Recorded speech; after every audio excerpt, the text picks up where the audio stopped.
Hello, and welcome back to Exit Wound. I'm your host, Melanie Thompson, a survivor of domestic sex trafficking and prostitution here in New York City. So in my previous episodes with my previous guests, we talked a lot about those first few intimate moments of exiting. Today, I want to talk about the quote-unquote exit. But what does exiting look like for survivors who are criminalized? What if exiting means going into another system? How do you rebuild then? So to talk with me through all of that is my beautiful friend, Shamere McKenzie. Shamere, thank you for being here. Thank you so much for having me. So first, if you're comfortable sharing, can you tell us how old you were when you were first trafficked? I was 21 years old when I was first trafficked.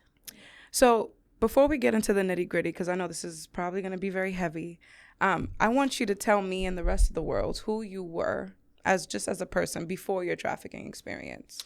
So I was an athlete at St. John's University in Queens, New York. Mm-hmm. I had a full scholarship to college. You know, I am Jamaican, so it's in my DNA, running track. And, you know, I was really happy. My goal was to complete college. I got trafficked my third year in college, and my goal was to complete college and running track, but I got injured. I got a hamstring injury that kind of like turned my world upside down. And when I had the conversation with my coach that I had this injury, he threatened to take away my scholarship, which at the time I didn't know that once I was injured under NCAA laws, like he can't take away my scholarship because I was injured. Right. But when you don't know, you just don't know. Right. Yeah. That's real. Okay. And what would you say you were like as a person? Were you friendly? Were you standoffish? Were you goal-oriented? My friends would consider me the life of the party.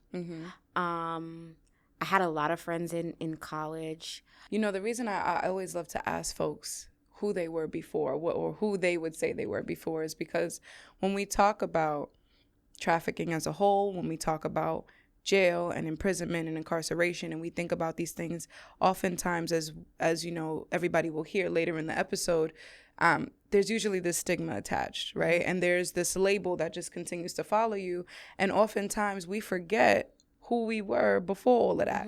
Right? And trafficking and prostitution have been so ingrained in my own life that sometimes I need to have a constant reminder to myself about who I was before all of that and who I am after all of that. So I always love to ask that. Now, for my listeners, though this is starting to change, historically, women have been arrested and incarcerated for prostitution-related offenses. And that's not the only things that they're charged with. Many traffickers force their victims, especially their bottoms, to commit other crimes, selling drugs, theft, and even recruiting other victims. And legally, this is known as co-conspiracy. So, Shamere, for people who may not be familiar with this phenomenon, the concept of being a bottom for your trafficker, can you explain what this is and how this happens? So the bottom is a person in the stable, and a stable is the trafficker and his victims. The operation, the criminal enterprise in the sex trafficking culture is referred to as the stable. So the bottom is appointed by the trafficker to a position of power to act in his absence.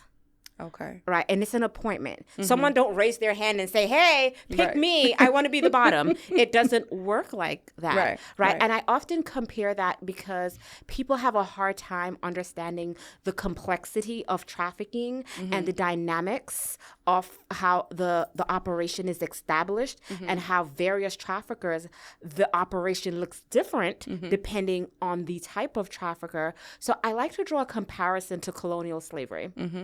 Right? And when we look at slaves on the plantation, we know that slaves on the plantation had various roles, right? One of those roles was a driver, right? And the driver on the plantation was appointed by the master to a position of power to act in his absence. That is similar to that of the bottom girl, right? Appointed by the trafficker to a position of power to act in his absence and to help operate, this criminal enterprise. And if you really look at the operation of trafficking and you look at this through a business lens and you understand, hey, you have your CEO, that's the head of the company, and you need managers and other roles to successfully run this business. And that's how traffickers set up shop. There are various roles, and the key part to those roles is to keep their hands clean. Right? There's a book that this trafficker wrote, and I'm not going to say the book because I'm not promoting the book in any way, shape, or form. And he talks about the various ways to traffic people. And one of those ways was to keep your hands clean and to use others as cat paws and scapegoats.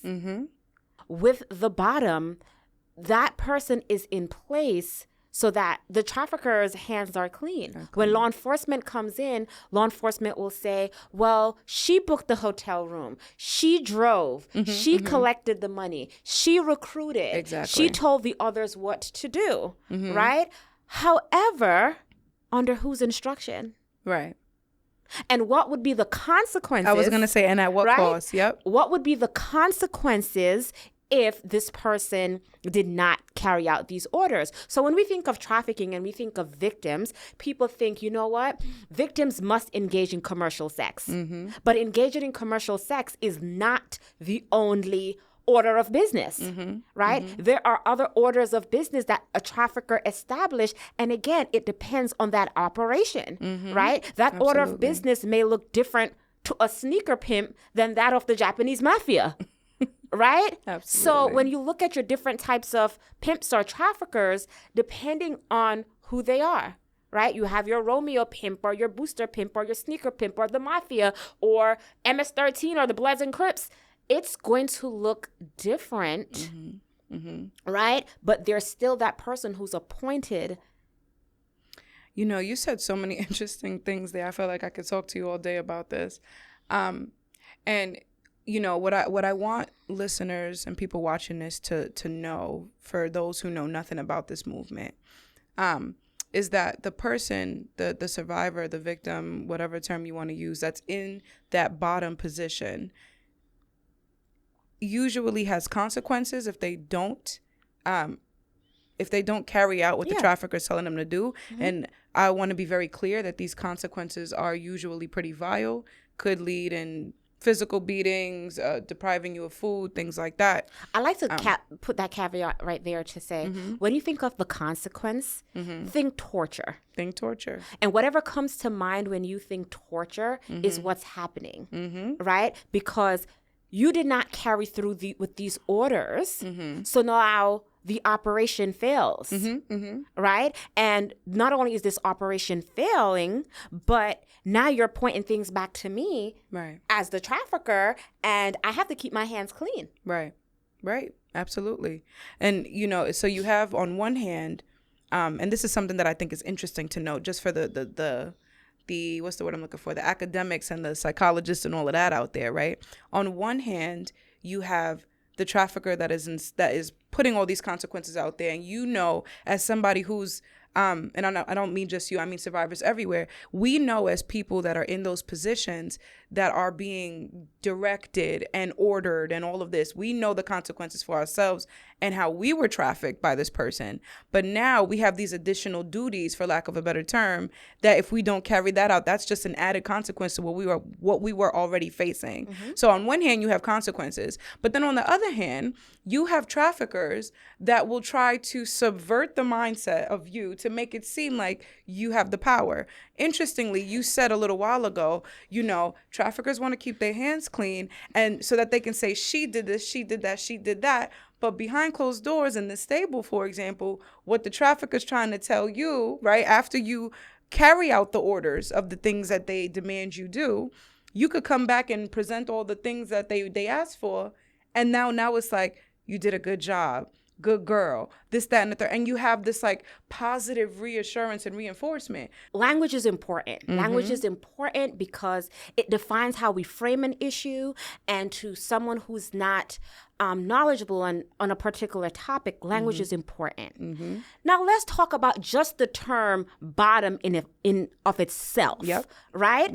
Why do you think it's called the bottom girl or the bottom bee? Why wouldn't it be called the top girl? Of course. Right? Because language is important. That's psychological, right? So while we're talking about appointed to a position of power, is it really power or is it a facade? Right? Because there's nothing about the life of trafficking that's empowering. You're dehumanized. You're reminded that you are nothing. You're not worth anything. And the term bottom girl, you know, a couple years ago when I started to write about this, and I see others have cited this triangle that I drew in terms of the hierarchy. Is it the trafficker, the bottom girl, and the other girls? And now when I present on this issue, I ask people if they think that hierarchy is accurate at the beginning of my presentation, where you have the trafficker at the top, the bottom girl, and all the other girls, right? And I do that before I get into the ins and outs of the bottom girl. And at the end of the presentation, I ask the question again, right? And a lot of people, once they understand who she is, the consequences, they understand that hierarchy is wrong because it's psychological. Imagine if I was supposed to be called the top girl, how empowered I would be and how I would empower the other victims to say, you know what, Mel, you look like you're good with handcuffs. You handcuff him. You get the duct tape. Girl, you get the rope. We're taking him down tonight. We've had enough. Imagine how we would feel empowered. But you're called the bottom. And even I remember like my own story when we're talking about consequences for not following through. There are, you know, consequences like those just because consequences. I'm thinking of a time where one of my wife-in-laws and I, we were in a club, and for the public who's listening, a wife-in-law is a term referred to other girls in the stable refer to each other as their wife-in-laws, right? And we were in the club, and this is a 3-story. This is a former Costco, right? 3-story building out in Texas. She was drinking, and she got into the car, and he asked her, were you drinking? And she said no. And he turned to me and he said, was she drinking? I said, I don't know. Who do you think got in trouble? Of course. I did. You did, yeah. And in that moment, I'm like, how the hell am I supposed to be making my quota and watching this person? And there are all these floors. Like in my head, I'm like, I'm not understanding what your expectation is. Right. But they have these expectations, and there's no negotiation to these expectations. This is what you ought to do, and there's a consequences if these orders are not carried through. You mentioned the importance of language, and you mentioned how the term bottom itself is already the opposite, right? It's a catch-22 because the duties that are carried out by a bottom are not equal to the name. And it just, you know, going back to what you were saying about slavery, because we always know that we can't talk about the system of prostitution or trafficking without relating it back to our enslaved roots. But I always talk to people when I do any trainings and stuff on race and stuff like that about the bottom of the barrel approach, and just recognizing that we as our class of people in the minorities, even though we are in the society and we're integrated and we're successful and we're doing the damn thing, right? We're always at the bottom of the barrel, kind of reaching for whatever scraps are thrown. And that kind of makes me think about how that relates to the term bottom girl, right?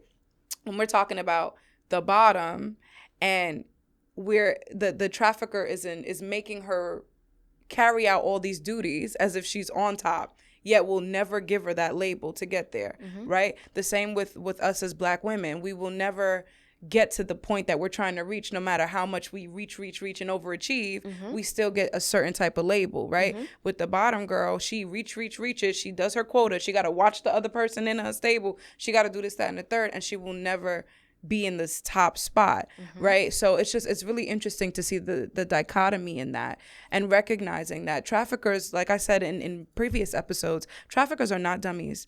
Traffickers, they may not have the degree, but they have a A++ degree in street business. And some of them do have degrees. My trafficker has a degree in master's in business.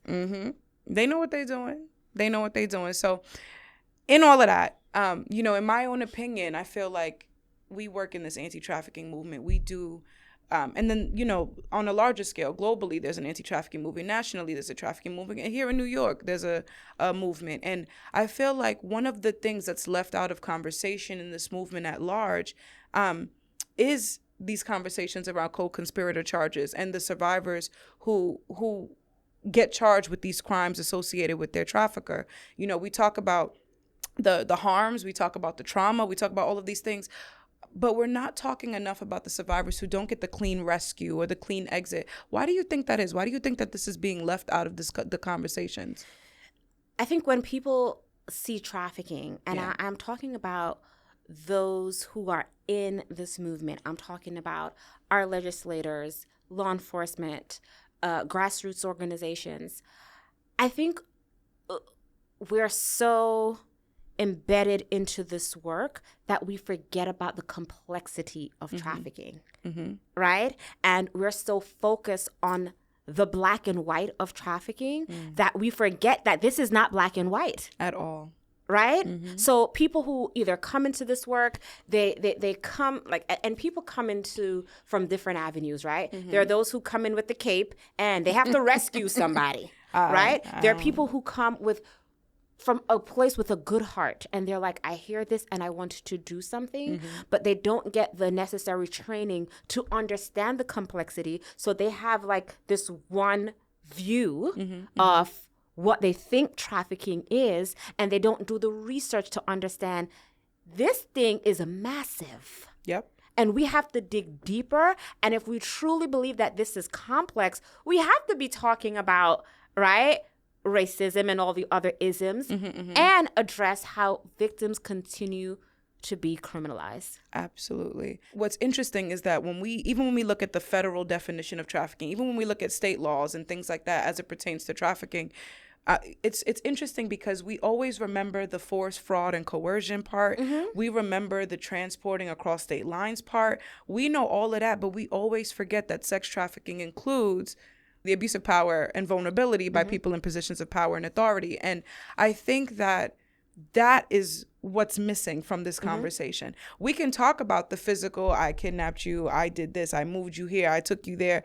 That's easy. I mean, it's complex, but it's easy to grasp that. But because when it comes to vulnerability, there are so many ways to be vulnerable or be deemed vulnerable, and then so many ways to keep you vulnerable and to manipulate, and there's so many ways to coerce somebody. That's where it becomes a lot more nuanced and complex. And then now, when we see how vulnerability and coercion turns into you doing something negative for your trafficker, or you committing a crime for your trafficker on your trafficker's behalf, or you listening to what your trafficker is saying and getting caught up in the back and forth that he's feeding you.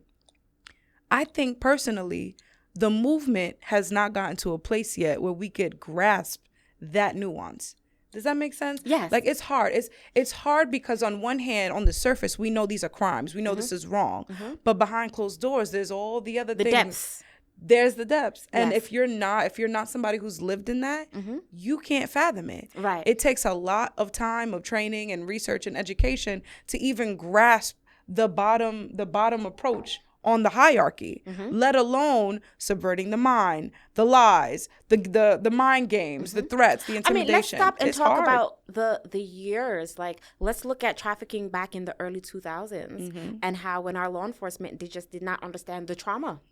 Oh, yeah. Not understanding the trauma where, I look at the earlier days of the movement where the common question is, well, why don't they just leave? Of course. Right? Because it's just as easy. And that's when you talk about that surface level where people can understand that surface level. But trafficking has its depths. Oh, yeah. And we are not going to fully address this issue until we dig down into those depths, right? And I look at it like an ocean, right? Your average swimmer is able to go a couple of feet. But it takes a diver to really go down to the bottom of the ocean and to see what's on the ocean floor, right? True. And really begin to say, well, this is what the ocean is. So when we're looking at trafficking, we need to take that diver approach to see what's down on the ocean floor so that we can speak to this ocean.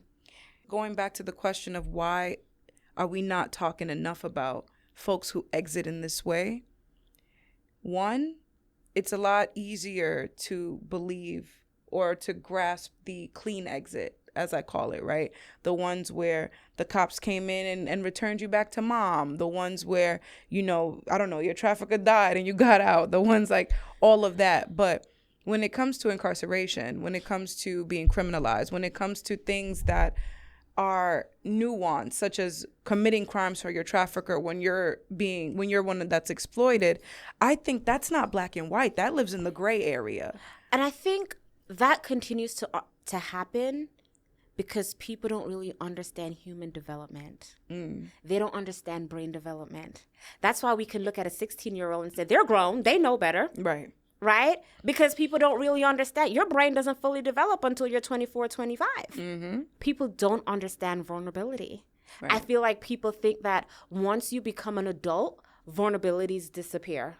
Right? That's interesting. Yeah. Like, oh, I'm an adult now. I know right from wrong. And so there's just certain situations I would never be.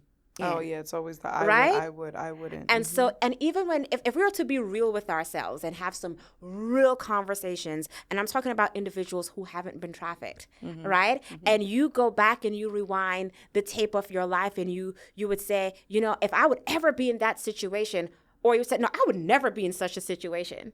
Let's talk about marriages and how people say, I would never get divorced because I know the man that I'm looking for and I have these set of things that I'm looking for, so I would never get divorced. Or a man can never abuse me, or I can never have an abortion because right? Like, we set these standards for ourselves, but it's not until we're in these situations we understand that it's not as easy as looking at this from the outside to say, that could never be me. When you're in a particular situation and you're going through and you have these sources of influence, that response changes. So understanding vulnerability and just understanding human development.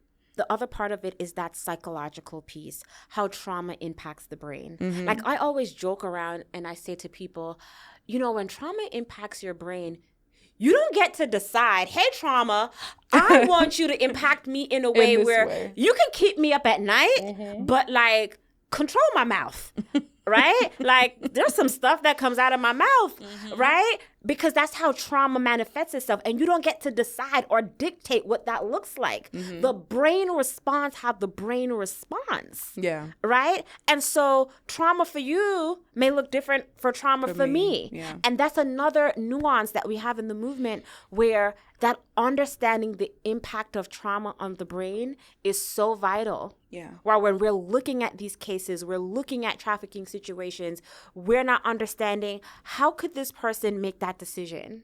Like, I hear, like, I'm looking at my own situation where they're like, well, you had a cell phone, why didn't you call the police?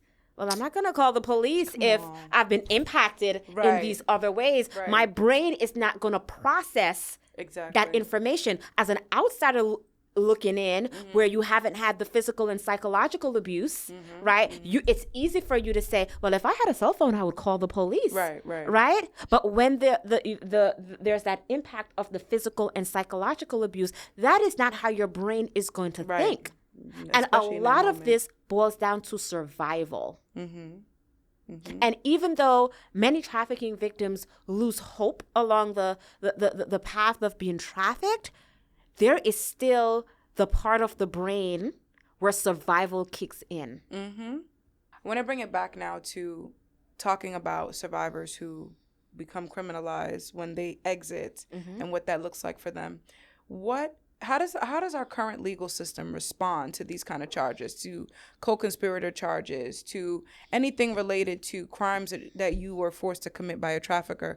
What would you say is the best case scenario that our legal system kind of, in the way they approach this, and what would you say is like the worst case scenario? So best case scenario, Actually, no, let's save I like to end on a positive note. Let's look at the worst case scenario.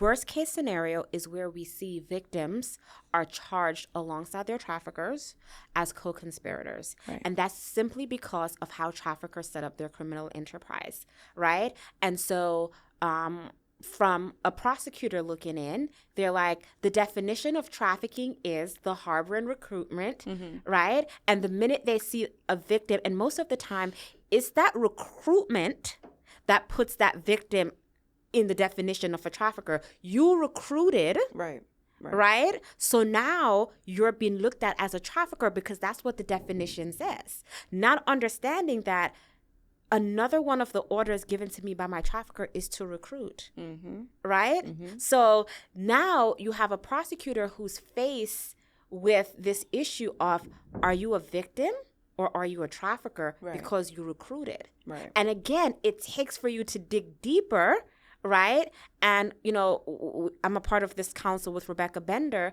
and I love to quote her. She always says, but for the trafficker, would this victim carry out this order? If this trafficker was not present, would this victim carry out this order? And you know what's really interesting about that too?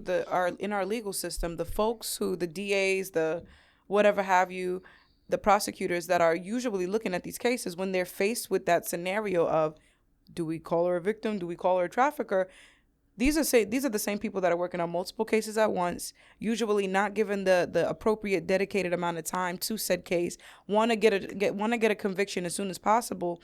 So a lot of times, it's unfortunate to say, but a lot of our survivor sisters are going through this or have gone through this and kind of got thrown in by the wayside. But let me tell you another thing that's important. You realize how you started this podcast today?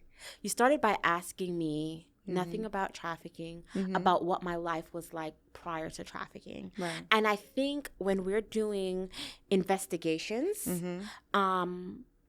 these are some of the things that need to come out in these investigations. What was your life like prior to trafficking? To really build, to understand the whole picture of this person, right? And some of the times, you know, I'm not defending our law enforcement, but some of the time they are faced with time constraints, right? Where they're not able to extract the complete picture. And then when you throw in a victim who has trauma bonding with their trafficker, and, you know, I'm not willing to share because out of that fear, right? Or in my situation where I didn't want to look stupid.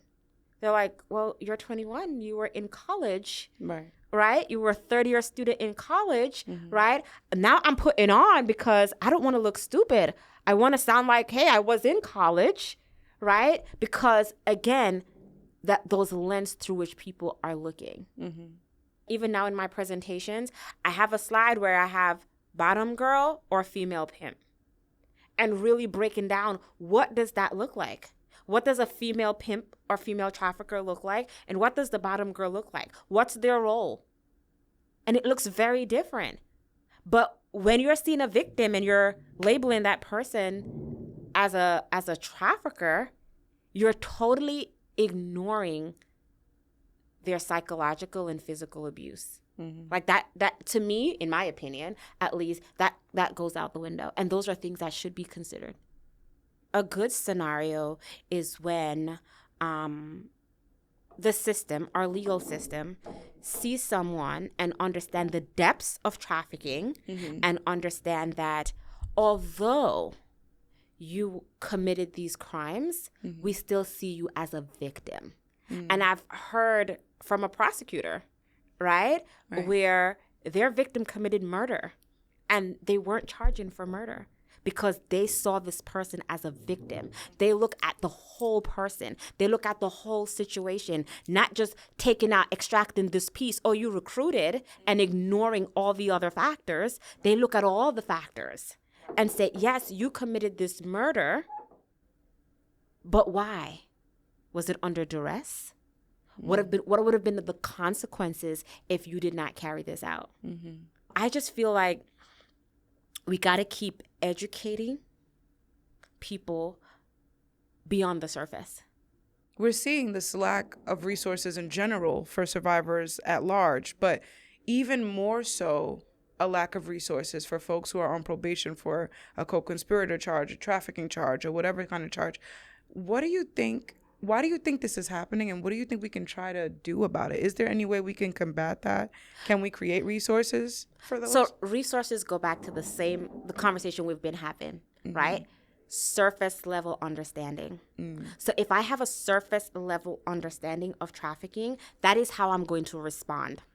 Right? That's why you see a lot of organizations will say, survivors need housing when they're being extracted from their situation. I'm going to open up a safe house. Well, they must need legal help. They must need case management. They must need therapy. Right? So that is that surface level response to extraction. Now, let's dig deeper.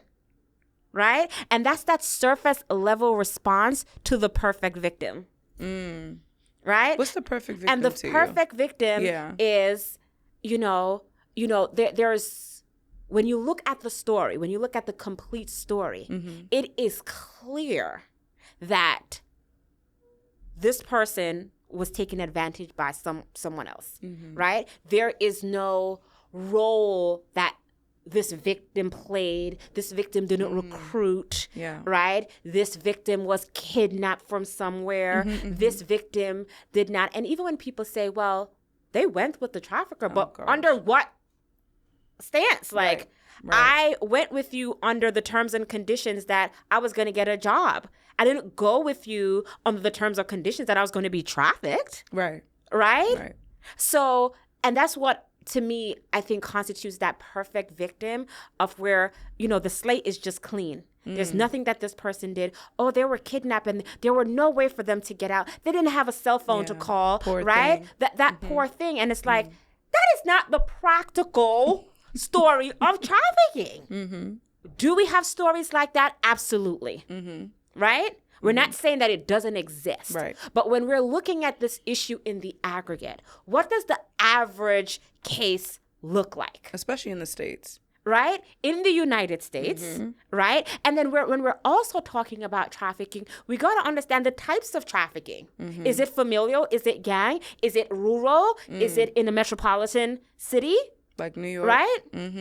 Trafficking also looks different in these areas. So to really understand, what is it that I'm looking at here?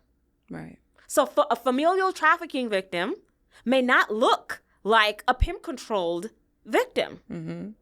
Right? A gang control victim may not look like a pimp control victim. Right. A victim from the Japanese mafia or other mafia. I keep saying Japanese mafia. That's not the only mafia, right? The Japanese mafia may come for me after this, right? But a victim from the mafia may not look like a pimp control victim. Right. Absolutely. Right? So again, those resources, I think, meets that surface level understanding of trafficking where we have to dig deeper when we talk about victims who have been criminalized. And I hear this a lot from people who have safe homes, that they will call me and say, Shamere, do you think we should have a bottom in the house? Do you think we should have a bottom girl? Like, what are your thoughts of having a bottom? And I'm like, a bottom is in need of services like any other victim. And they were like, but what about the bottom recruiting? Yeah, I've been in situations where I face that. Where the bottom recruits. And to me, the first step in getting access to services is not the service provider. And a lot of people come and they look at trafficking from these lens. Oh, you need this you need these resources, you need these services. Not understanding that first step comes from the victim or the survivor. I have to decide that I want these services. Right. It starts with me, right? Even if I don't see the glimpse of hope, even if I come to a program or a service provider kicking and screaming, there is some part of me that's saying, you know what? I don't trust y'all. Right. And the system is jacked up. But there's somewhere on the inside that has a glimpse of hope why I'm coming kicking and screaming. That's true. Because there would be nothing that you can do. I will come and then I'm going to be out the next day because that is not what I want. That's why you see victims run from programs. They're not ready. And it starts with the victim, not the service provider. And that's where I feel like where empowerment is taken from victims and survivors, where people feel like they could come on with a cape, and it has nothing to do with you, honey. Yeah, I'm very big on the not being pro the rescue and savior language type of thing. And I really dislike when people come up to me and say, you know, well, how were you saved? Who saved you? Or like, when the cops came, tell us how they rescued you. And I'm like, this is language I refuse to use. This idea that because we've gone through this horrific thing, that we don't have any autonomy and that we're not capable of helping ourselves. Like somehow we just became like the perfect survivor, the dwindled, poor, like, you know, and that's not the reality, as you mentioned. Like not really seeing victims as people who are resilient. Right. Right? And I say this to people, you know, I was currently working on a case in my state, and, you know, the service provider said, well, she just keeps running and I need to find a lockdown facility. And I was like, listen, this person keeps running, but they know how to keep themselves safe. And you have to trust that they know how to keep themselves safe, because that's resiliency right there, right? If they keep running and coming back in the hands of services, there is something that this person is doing that we need to acknowledge, that they're keeping themselves safe in this moment. I love that you mentioned this lockdown facility, right? And I know I'm smiling because I'm just thinking about my own story of going through what I call the injustice system and being locked up in these places, and me going AWOL, me running away from these places, and the amount of stigma that was attached to that, especially when I was picked up and brought back, and the things that the people on site would say to me, you know, oh, this, that, and the third, and I'm just like laughing in my head right now, because I'm like, I was holding it down for myself out there. Yeah. You know what I mean? Like, it was terrible. I was cold and hungry and all of that, but I didn't die. And those are the pieces that I feel like needs to be acknowledged. That's where empowerment begins. Right. Like, did I always think this way? No. Right? But it's a part of education and the depths of trafficking again, to understand that response of like saying, Mel, you did a great job of keeping yourself safe out there. Let's add some additional tools to your toolbox so that if you run away the next time, here's something else. Right? Or let's talk about what you have done, because you as the victim may not even see. Right. Hey, good job. Like, you didn't get picked up by another pimp. Like, good job, right? Acknowledging, even in the worst of the worst cases, acknowledging the strengths of the individual. You know, it's like going back to what you were saying about recognizing and seeing the individual as a whole.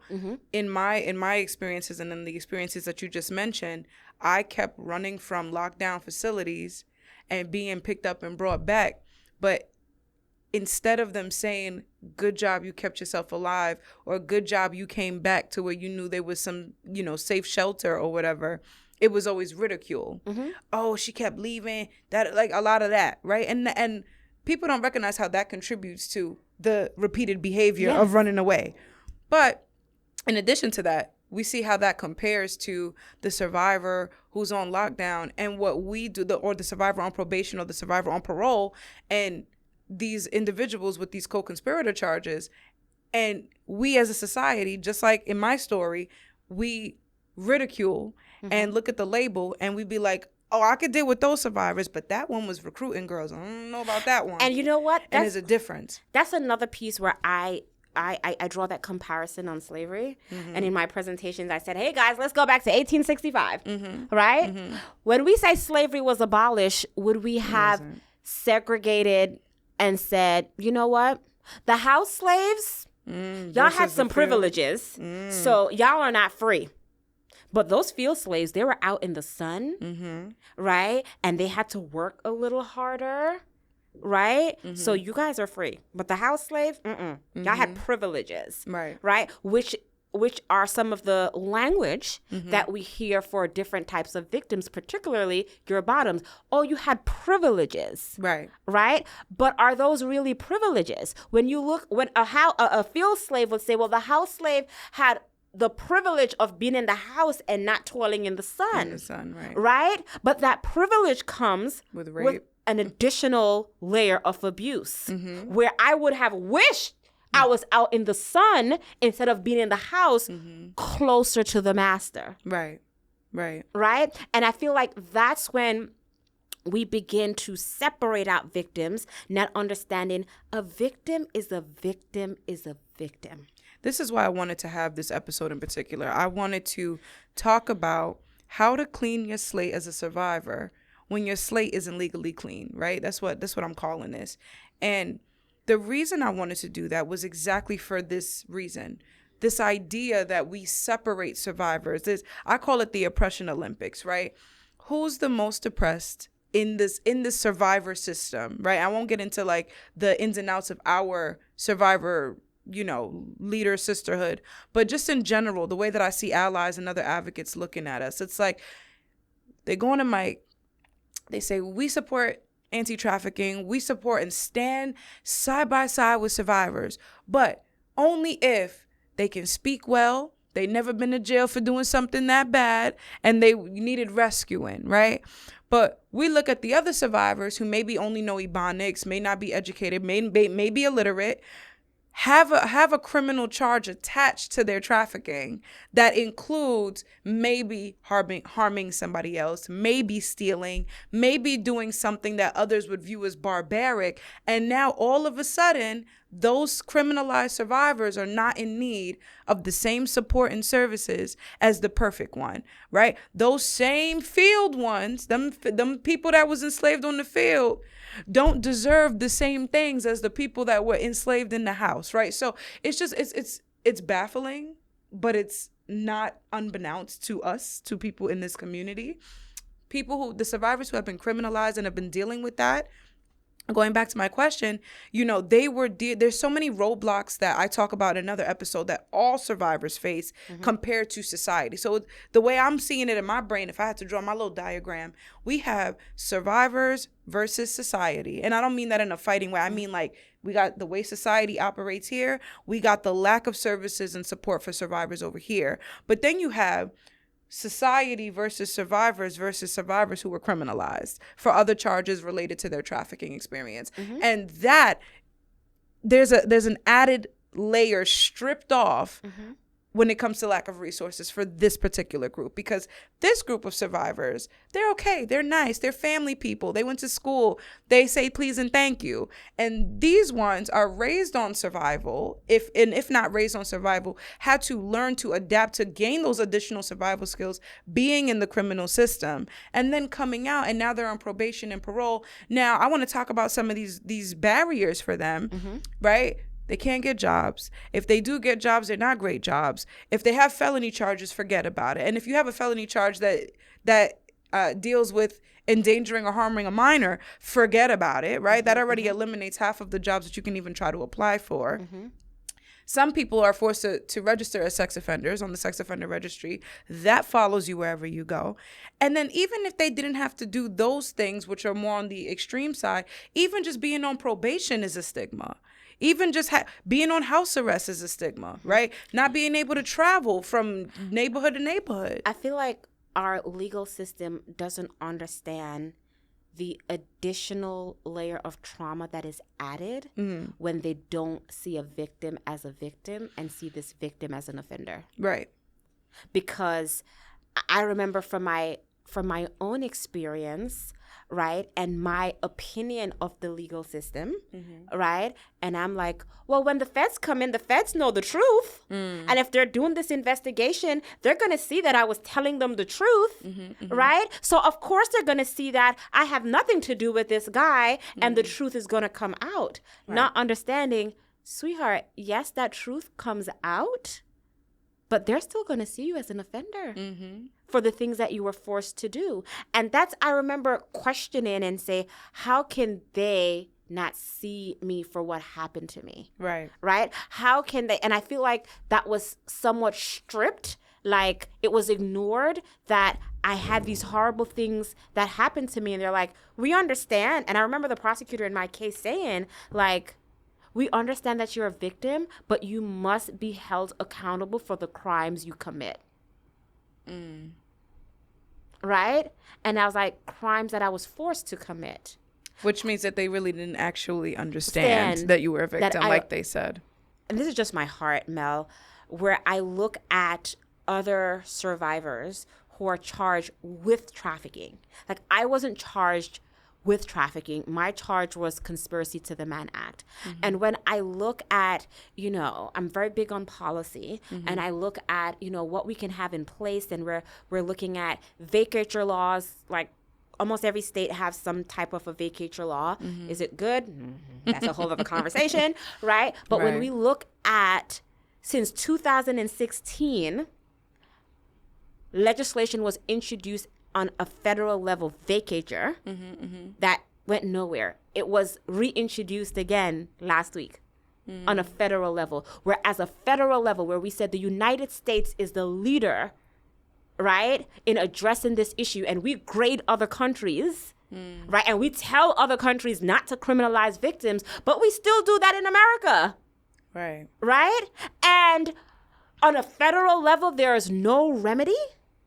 Right? It's interesting. And then when you have victims who are charged for trafficking simply because of the term recruit, and their whole story is not taken into consideration. And let me stop saying story. Their whole experience isn't taken into consideration. That's problematic. Indeed. Because now they're further victimized by the legal system, the system that's supposed to be in place to protect them. So let me ask you this, because as we're drawing to a close, I want to, we talked a lot about the technical and practical roadblocks. We talked about some of the barriers. We talked about the legal system and how it obviously doesn't do us justice, anybody who's dealt with criminalization. And we talked about the difference between, or some of the differences rather, between survivors who don't go through criminalization and survivors who do. In addition to not being able to get jobs, not being seen as a victim and just seen as an offender, separate from those things, there's also this emotional toll that this takes on you, right? Because people judge you even before knowing your story or knowing your experience, even before knowing the details of what happened. This thing follows you and kind of speaks for you before you can speak. Talk to me about that emotional toll. So let's talk about that for a second when we talk about especially being charged as a trafficker. So when people understand trafficking, they're like, oh, you abused someone, right? So now when you have a trafficking charge, people are not seeing that you're a victim. Right. People are like, oh, you're just as horrible as this person, right? Now, that emotion, that comparison, that does a lot of damage to a victim, because I'm already seeing you as the monster, right? And I'm already looking at how far can I run away from you? And then now I'm being placed in the same box with you as this person. Right? So this person has already degraded me and berate me. And now I'm seeing some glimpse of hope to be placed right back over there. And that's not from the legal system, who I'm seeing should understand. And now I have to go out and I have to, you will have some victims who are being placed on probation, and they said, the judge will say, I'll never want to see you in my courtroom again, but they have a trafficking charge. Right. Now I have to go out in the world and I have to relive this experience over and over again because I can't get access to housing. Why? And when I can't do that, I have to now explain my story. I can't get access to employment and I have to explain my story. I can't go on a field trip with my kids in school. Now I have to explain my story to the school. Now I have to explain my story to the kid. Why mom can't come on you with this, come with you on this field trip, right? That's from the trafficking perspective that people don't understand. Yeah. When you throw a sex offender charge on that, a lot of people don't understand that they are levels to the sex offender registry. Right? And in the aggregate, society looks at this sex offender registry as if you sexually molested a child. Right? That's how people see it. People don't understand that if you pee in public, you could be a sex offender and have to register. Yep. But that conversation isn't had. People are not educated on that level. So when you have someone who's lived experience where they were faced with this physical and psychological abuse, that they're then re-victimized by the legal system, and then you're re-victimized by society because of the labels placed on you by the legal system, explain to me how do we expect that person to cope? And I think it's really hard for people to contribute, provide resources, support survivors when it's not black and white. Mm-hmm. The perfect survivor that you described fits into the black and white. We could figure, it's complex, but we can follow and trace the steps of the story to an end point. Mm-hmm. When you have somebody who was victimized, then criminalized, but still victimized, but then harming, but because they were victimized, right? They can't follow that. No. And it's hard for people to grasp it. If they can't follow the line, they don't want to support because it's too complicated. Mm-hmm. The same way when we say trafficking and prostitution is nuanced in many ways in society, in our culture, in movies, if we can't follow the happy hooker story and we can't get to a prince at the end, we don't want to watch it, right? Because this one looks like she's leedy-da with cash in her pocket, but this one is struggling with substance abuse. We don't want to follow it. And I think it goes back to, I talk in another episode about our culture altogether, but I really think it goes down to this point of people are all for standing in solidarity, supporting survivors everywhere, doing all of these different things if it makes sense to them. Mm-hmm. And usually what makes sense to people is what they can either fathom or what they have experienced. If you have not been in a situation of having this kind of experience, or if this is not something that you have read and studied, you cannot fathom it. So if you don't fit in the black and white and you somewhere in the gray, or if you're not the survivor that really just needed a hug from somebody to come and pray over you or blah, blah, blah, if you don't fit that stereotype, you're not supported. And when we don't support survivors in that doesn't fit that mold, we allow traffickers to win. We give traffickers the power to continue in their criminal enterprise because they know I can go and I can have harm and destroy this person's life. Yeah. And even if you get out from under my control, society will not embrace you. And I remember my trafficker told me that. He said, you want to live a square life? You really think that people are going to accept you back into this square life? Right? Yeah. And when you come out and you realize that people are looking at you as a sex offender, people are looking at you as a trafficker, that proved my trafficker to be right. Mm-hmm. Mm-hmm. And that gives more power to traffickers to continue in their criminal enterprise. Mm-hmm. And this is what I mean by the depths of trafficking. We cannot continue to say we are fighting this if we are giving traffickers power and we're allowing them to win. You got to pick a side. When are we going to stop allowing traffickers to win? Because this is, when they're seeing the anti-trafficking movement set up and we're like, oh, we accept this one and we reject that one, that helps them to know how to shape and create their enterprise differently. We're like, okay, you could go back out there, but let me tell you how they're set up out there. And it's also helping traffickers to know which ones to go and pick at again, because now you kind of like you took a boat of us, right, and left the other one stranded on the island. The traffickers know we got to go to the island, right? Oh, the system rejected that one. Hey, come back over here. I got you. I got you. Right. You could come back and I will embrace you, right? Absolutely. Because you can't be a square, and I told you couldn't be a square, and you went out there to be a square. See, I told you. Shamere, I might leave it right there. Something that I know you mentioned that was really important to you is services for survivors. What services are truly trauma-informed to you, especially for those survivors who are criminalized? What services do you see and what services do you think we need to instill? I think the programs who really understand trauma are those programs who are like, if you were in my program and you left, doesn't care under what terms and conditions, you can come back.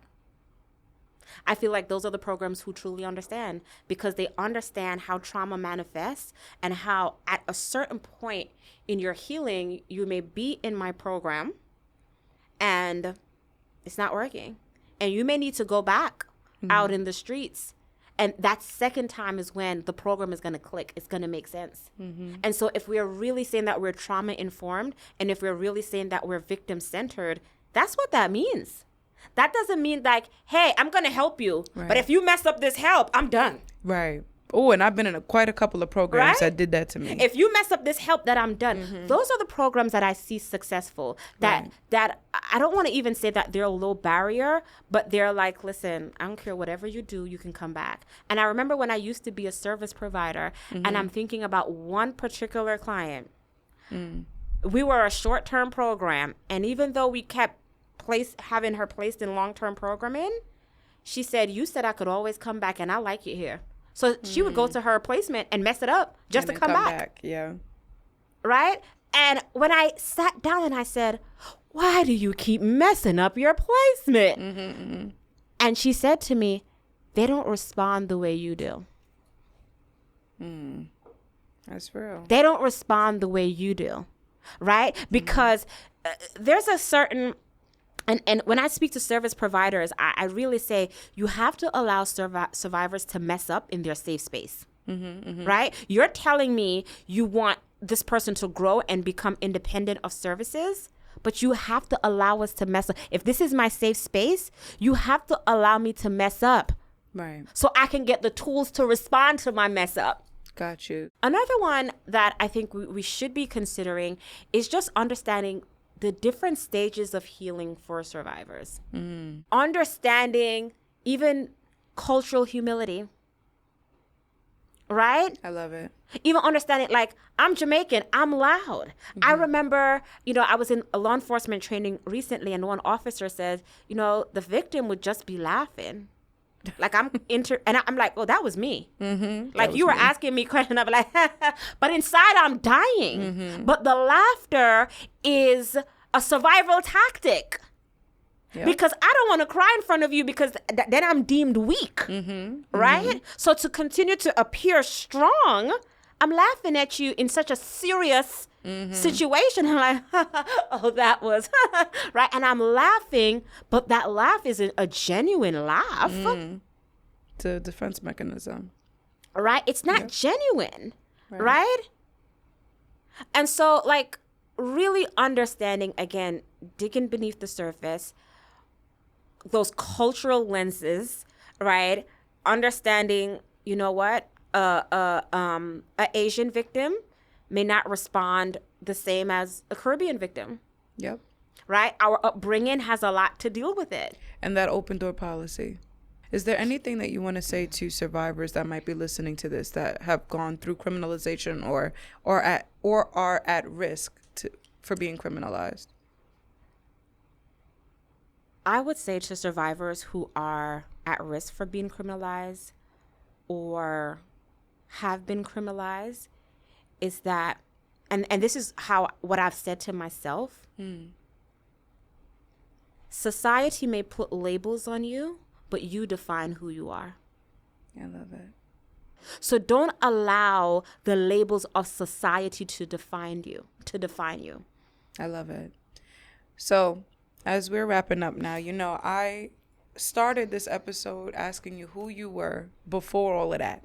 And we didn't even get into, we don't have to get into the details of what you went through because we know that survivor over there is you. That survivor over there is me. No matter what, we're all impacted by this very imbalance, for lack of a better word, system.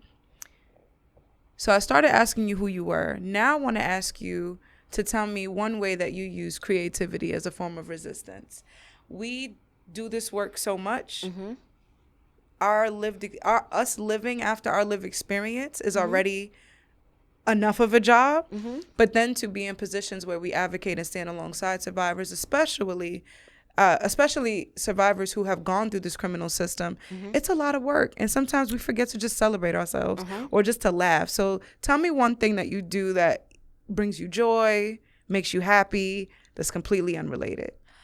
I do a lot of things because I have a self-care plan. And I have a daily self-care plan. I have a weekly, a bi-weekly, a monthly, girl, you better than me. Quarterly, and a yearly, right? And I am very intentional about my self-care plan because I believe my self-care is also a part of my healing. Right? And when I write it out, right? Like I write out the self-care plan, like what is it that I need on a daily level, on a daily basis? One of the things that I do on a daily basis And when people think about like a self-care plan, they're like, you have to have this grand thing. I go on YouTube or social media and I must watch a funny video every single day. I must find something to make me laugh every single day. I also started a passion planner. Like you have different planners, and the passion planner at the end of each month allows you to do some reflecting. There's also space for creativity. And before that, I remember my first passion planner, you know, when I got all my stickers and stuff, I said to my cousin, who is very creative, like, I'm not creative. And I remember my cousin who introduced me to the passion planner, Crystal, she said, girl, each year your planner is going to look different. And I look at my planner when I started out in 2020 to my 2024 planner, and some of my pages that, you know, I've designed, I'm like, oh my gosh, like I take pictures in my phone, like, girl, you did that, right? Just how you put your stickers together, how you put the wording together. And I spend a lot of time in my passion planner just looking at different pages that I want. Right. Like I have a page that I have that's called Christian Affirmations, which I take Bible verses from the Bible to define who I am. And this year when I made that page, I was like, girl, this looked good. This looked like an artist did that, right? Yeah. And this, if you had asked me that back in 2020, I would have said, I'm not creative. Right. So when you keep tapping into those gifts that we have, that we don't see, but when you keep working at those, you develop this beautiful piece of art. And that's empowering to even you. They're like, wow, I created that. Another advice that I would have is to, when you're looking at your circle, have it be people in your circle who have nothing to do with this movement. Oh, yeah. It's important. That's why I ask you these questions. I always want to end on a note that's unrelated to the trauma, not thinking about any of that negative stuff, just following what makes you happy and remembering that you're still human after exploitation. Yeah. Shamere, thank you so much for joining me on this episode and talking through these nuances with me. I hope you guys all learned something, if you haven't, from this wonderful person.